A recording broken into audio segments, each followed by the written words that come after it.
Was there ever a time when you would ask yourself, why me? Or why did this happen to me?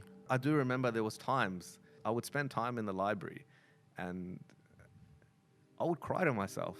I remember I had a notebook, and I would just write stuff, and I would just sit there and I would just quietly cry to myself, and then of course switch back and go back to class. Thinking back at it, in the early 2010s, in that era, this is a big push of new atheism. Dawkins, Hitchens, and Dennett and Harris. This is their prime. Yeah, they're giving lectures at Oxford Uni. Their YouTube is blowing up. Books are going out. They're making it mainstream. And I encountered an explanation from that side. And the explanation more or less is that if this God is supposedly all powerful, all knowing, yeah, he's all able to do things. Okay, why bone cancer in little children? I'd say bone cancer in children? What's that about?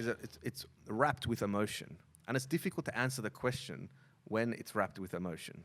But when you sort of take the emotion out and you think about it rationally and logically, I found that the Islamic tradition has got a really deep and deeply layered answer to this in ways that other traditions don't.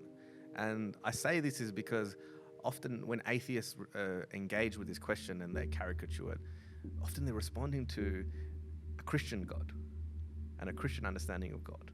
And the Christian understanding of God fits that caricature that they're responding to. And it's a total straw man to the Islamic tradition, right? So it's a total misrepresentation. Why? Because in the Christian God, he's all good. He's only all good. But in the Islamic tradition, we have this, Allah subhanahu wa ta'ala has revealed himself we have the 99 names. Like, it's clear and explicit. So for example, Allah subhanahu wa ta'ala is the all-wise. Yeah? Well, if he's the all-wise, then there's wisdom. And if there's wisdom, there's a reason. So the question here is what is that reason?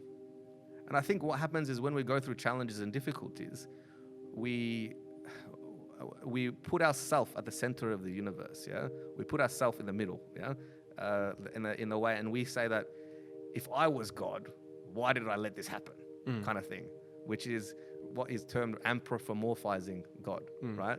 So, and that's of course a bad thing to do in our tradition, right? We don't do that. So the point here is that there's different ways of looking at things and different ways of understanding things. So in the moment, I could not comprehend because I'm going through that experience. There's so much happening on a mental, social, physical, biological thing that's just like, it's confusing.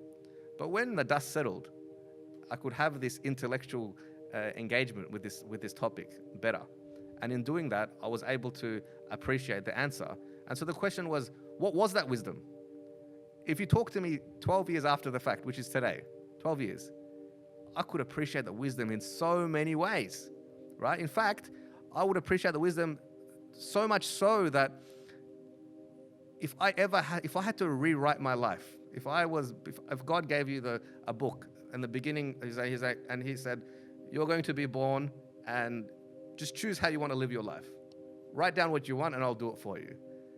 And I say this genuinely and sincerely. I wouldn't have it any other way, because what this has opened up to me is opportunities, relationships, realizations that could not have happened if I didn't go through those experiences. I can imagine that if this didn't happen, what kind of person I would have been. Like, you can just, I guess, come to appreciate the wisdom of Allah subhanahu wa ta'ala. Like, I heard one sheikh, he said it once, he goes, you see the pixel. Yes. Allah sees the whole picture. Mm-hmm. With our limited understanding, as human beings, we need to acknowledge and understand that we do have a limited intellect. We do have a limited understanding of the world and how it operates. So when we see the pixel, we are oblivious that Allah subhanahu wa ta'ala has got this whole picture going on beyond our eyesight. And it only takes the entire experience for us to appreciate that.